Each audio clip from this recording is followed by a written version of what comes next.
ضرور تپوس کوي چې عام حالاتو کې یو زنانه په کور کې دننه ګرځي او په سرې لوپټنې اچولي، نو جواب په کور کې دننه که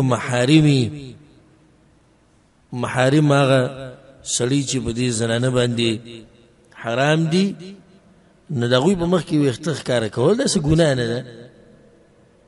لکه پلار دی، رور دی، زوی دی، خوری دی، رواره دی، نو که هغوی د دې ویښته ویني د دې لاسه دا نه ګناهګاري. او چې صرف خاوني کور کې نو بیا خو دې ته عام اجازت دی. او چې محارمي نو ټول جسم به پټ ساتي، صرف دا ویښته، لاس، خپې، داسې دا ځایونه چې کوم ضروري دي او ښکاره کېږي د دې په لیدو کې څه حرج نشته او نه پې دا ګناهګاري.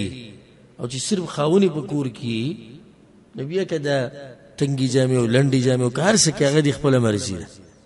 او چې کور کې دننه کله محارمي او هغوی ورته راغلي نو په دې ټایم کې به یې ویښته ښکاره کول دی له نه دي پکار. والله اعلم.